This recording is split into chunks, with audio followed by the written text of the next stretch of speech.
is a question I'm frequently asked, but what we often see are avoidance symptoms, which can be harder to recognise. Maybe the person avoids social interactions or crowds. Maybe they avoid talking about their trauma or have a lack of emotion with regard to those experiences. Maybe they just don't have any emotions left. Or they lose interest in sex or having fun or conversations or whatever fucking thing made them human in the first place. That's not fair. The army ruined you, Michael Miller. That's the truth. As the man said, you can't handle the truth.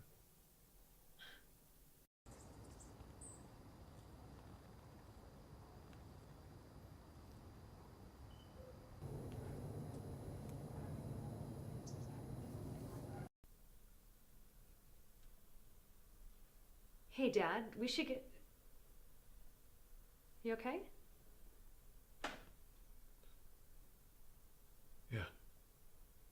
Yeah, I'm fine. Okay. We should get ready. People are gonna be here soon.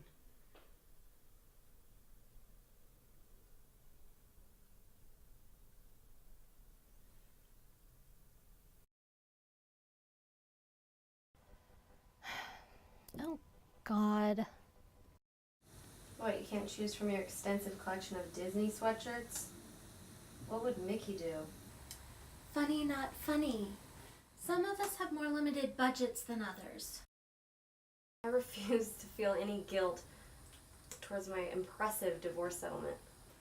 We all agreed that you earned every penny, but that doesn't change my wardrobe options.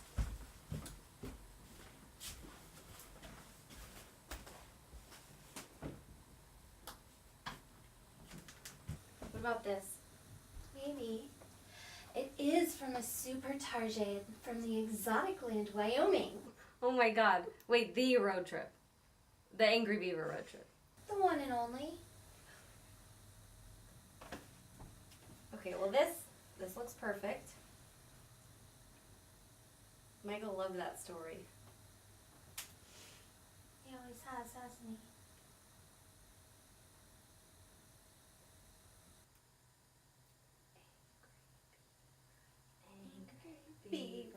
Angry Beaver, Wyoming.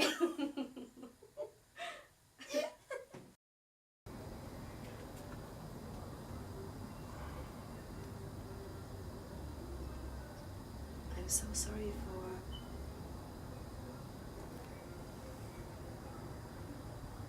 I can't believe... Actually, I can't believe it.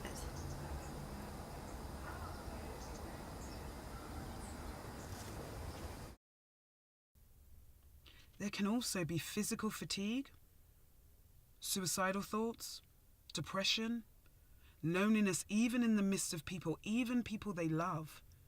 Sometimes the veteran loses the ability to feel anything. They can't be happy or sad. They just feel dead inside.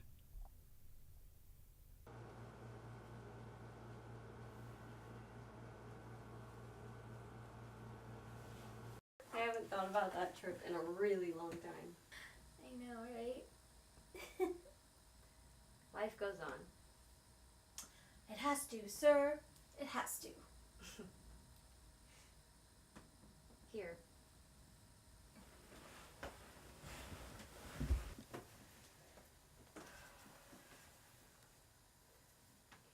We should do a better job of keeping in touch. When things get a little better.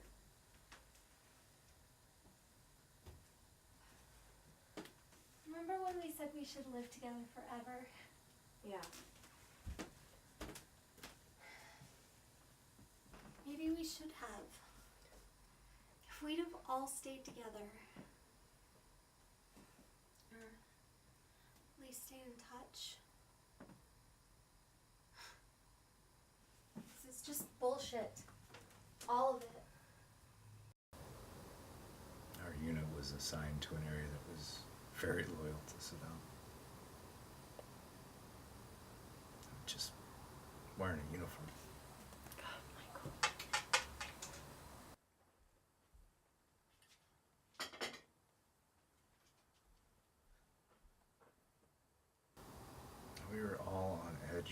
car bomb and killed 2 of our guys the same road the day before. It always goes back to that day in Slaughter City. One of the kids had a yellow shirt on. They were kids, Emily. The grenades. I just couldn't tell you the truth. Excuse me, are you Hannah Weber from Deutsche Presse? I'm sorry, my German's so bad. Michael showed me pictures from when you were embedded with his unit. Oh my god, you're the podcast. Olivia? Guilty. It's so good to meet you in person. It was so helpful to have your input about the dangers soldiers face in war and at home. I'm certain Michael appreciates you coming all the way from Berlin. This war, Michael. They had grenades, for God's sake. Out the corner of my eye, I saw a flash of yellow. And 3 grenades flying at us. Just pulled the trigger. Fired maybe 50 rounds. And these rocks hit the truck. Rocks, Emily.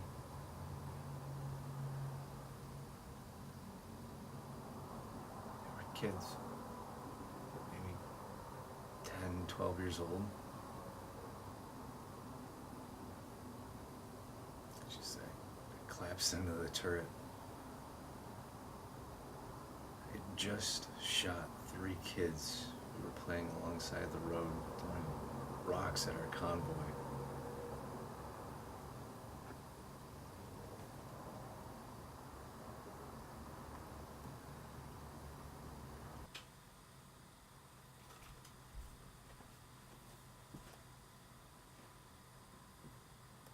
We need to slow down. This is bullshit. All of it. Yeah, I know it is, sis, but this bullshit isn't gonna go away. Goddamn war. Goddamn politicians. Goddamn. Hey! It's okay. It's okay.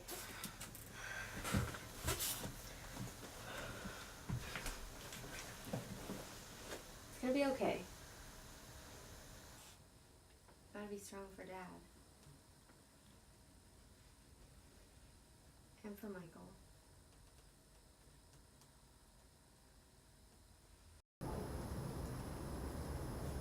Your podcasts are so helpful. I listen to all of them. Thank you.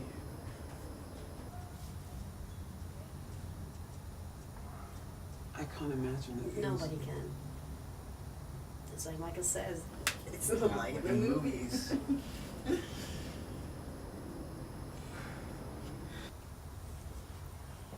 The only way to know what it's like is to be there. Whatever you might imagine, it's worse. It's never enough, but I am sorry. You and your work, the soldiers you cover, you have my eternal respect. Thank you. It was a messy situation. It's always a messy situation. Life is messy.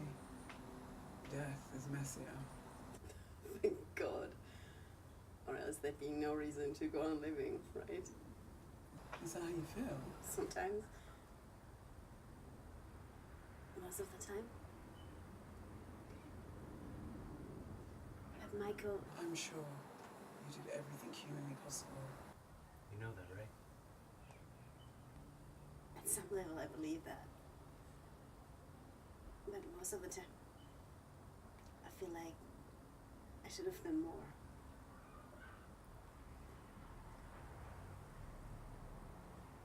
I have flashbacks. Nightmares? Panic attacks? About that day. That day, the days since, the days I didn't say what I should have said, the days I didn't return a phone call or text. I feel like shit.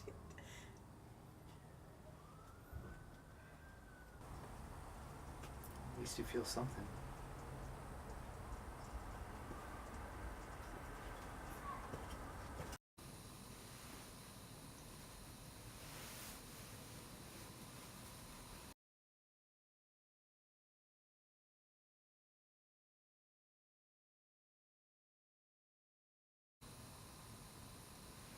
So, it's good to see Emily here.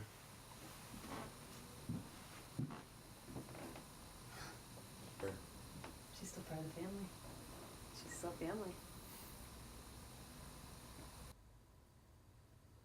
You know, I keep asking myself, what else should I have done?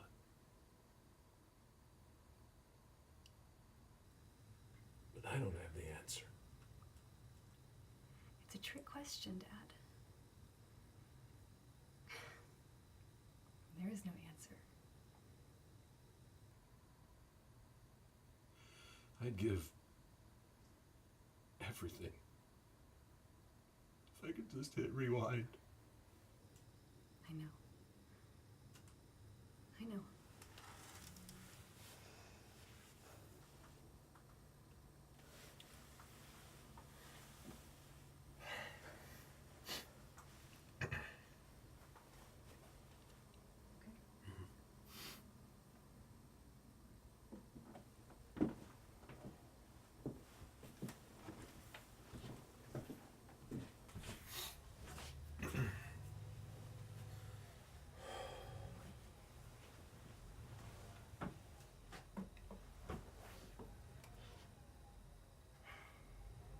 Sorry, Dad.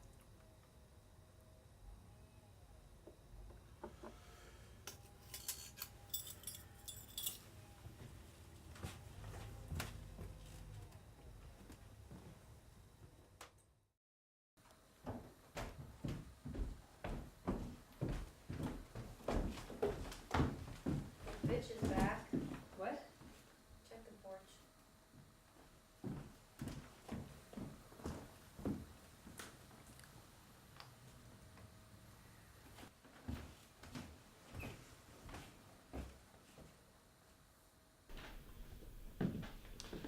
Olivia, no longer just a pretty voice. Come on in. And however, all the way from Berlin. It's an honor. Please, make yourself comfortable.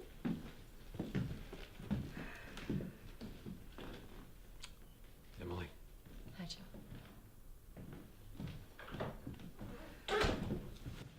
Have you met the reporter that was with... now. Yes, on the porch. So, Emily, just when exactly did you leave Michael? Julia? Not now. I may never see her again, so why not now? 2 months ago. Jeez. Thanks for the heads up, sis. I had no idea. We were trying to work things out. We really didn't want everyone to know. And he needed a place to stay. I have all this extra space. So I move out of state and suddenly everybody doesn't tell me anything? It was on a need-to-know basis. That's not true. We were all in the dark, Julia. Not just you. How about you, Dad? You know your brother. He didn't want anyone to worry. Yeah, how'd that work out? Julia? Annie, I could use some help in the kitchen.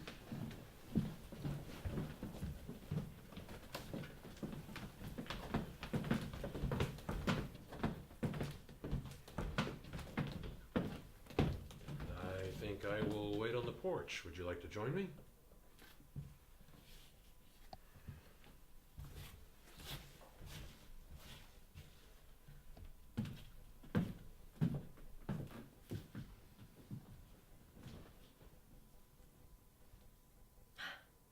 That went well. Julie's just a bit overprotective.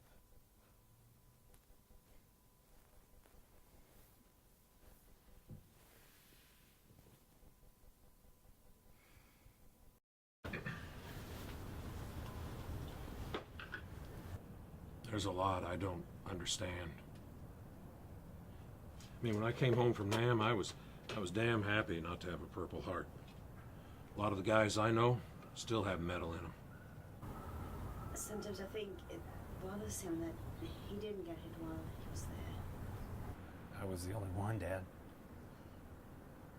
The only one. And back then, it was like every time they went out, somebody got hit. And in Sutter City, where we were, it was just the worst. It's common to feel some form of survival guilt after an experience like that. After the day with the kids, one of the guys asked if I was okay. I just don't get it. There's nothing to feel guilty about. It's just luck. Good luck, bad luck. Being lucky's not a crime.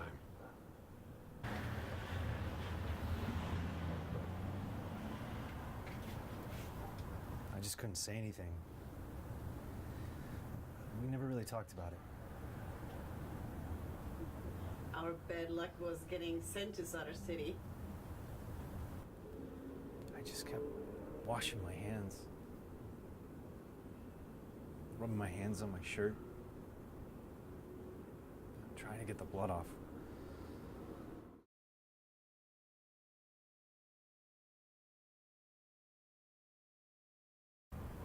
He expressed a lot of remorse about You know, the death. 10, 15 years ago, Humvees were just a glorified Jeep with a canvas top. Those goddamn kids had grenades.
Tea? Something stronger? Something would be nice. Stronger is an option? Is that a problem? Sounds good, actually. 1 tea and 2 strongers coming up. 3 strongers. Julia, What, Mom? I've already had a couple of drinks. We're going to a funeral, for God's sake. No shit! I'm so glad somebody told me. Come on, Jules. I'm still part of this family. Of course you're still a part of this family. But for We've God's got sakes, to- you could have at least texted me. I mean, Emily, am I... Julia! Seriously. How is our marriage your business anyway? Not now, please. Why not now? Yeah, sis, why is everything not now? Okay, fine, right fucking now is perfect. This is your fault. How is any of this my fault? My brother was hurting. He was at his lowest point. You weren't there, Jules. How would you know? You walked out. Actually, he walked out. Then you kicked him out. I would never kick him out. When he needed you. He needed somebody more than ever. None of us saw this coming.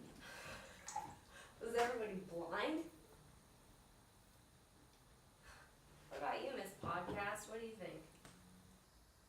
There's a lot of anger and longing and pain and Oh, the longing. therapist speaks. Where were you, Julia? Was living it up in Vegas on your settlement. I'm going to step off. Don't move. Nobody move. Jules, you have no idea. Why weren't you here? With all of your advice and answers when Michael wouldn't talk to anyone, including me. When he would sit and stare at the wall for hours. Why don't we all just Where take a- were you when he stood in the bathroom and washed his hands over and over and over? If someone would have just told me. Maybe you were just too busy playing arm candy. Emily. You have a phone, Julia. You could have returned his call. I should have called him, but I didn't.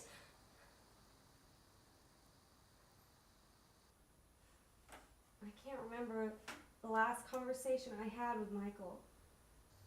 I just want to remember the last time I heard his voice. This is no one's fault, and everyone's fault. But blaming each other does not help. Michael knew he was loved.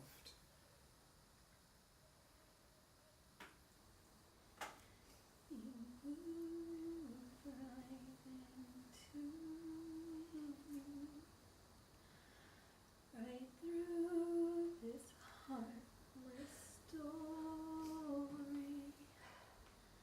These moods I keep on fighting, that I'm struggling to survive.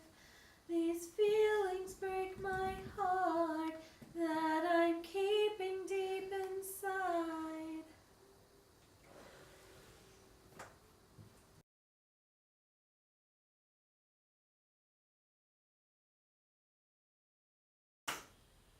Take it all. What? It was his favorite song. I used to drive Mom nuts. Do you remember? He used to play it over and over. Louder and louder. Wait, I do remember it. Mom was so scared that I was gonna damage my ear. Mercy mode laugh track 4.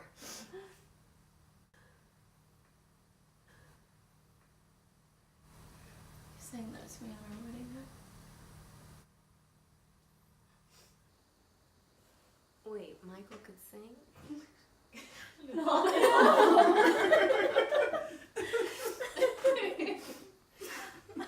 was still beautiful.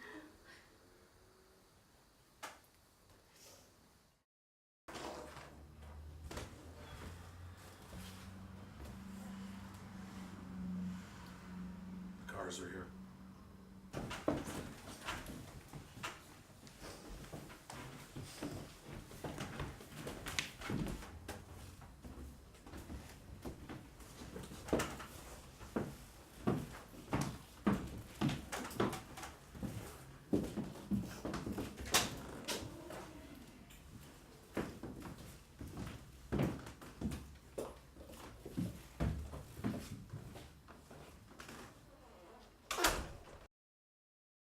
Today, we continue our conversations with Michael Miller, an Iraq war veteran and a very good friend. It's always good to be here, Olivia. We're discussing Michael's volunteer initiative to help veterans navigate the intense emotions they deal with after serving in a combat zone. Also joining us today via phone from Berlin is Hannah Weber. Actually, it's Viva. No worries. Hannah worked as an embedded journalist covering the Iraq War and spent time with Michael's unit. It's a pleasure to be here. Hannah, I'd love for you to share the story you told me when we first spoke about how Michael has saved your life more than once. That, might be a bit of an exaggeration. No, Michael, no, it's not. After coming home, he has helped me in so many ways. Metaphorically, talking me off the ledge more than once. But he literally saved me one day in Sarah City when I was riding with his unit. A car bomb had hit the convoy just the day before, so I was already terrified. He was in the turret, and somehow he shoved me down in the seat with his foot, and at the same time he started shooting. The grenades didn't hit us, and we got the hell out of there. That was the first time he saved my life. All of our lives, maybe.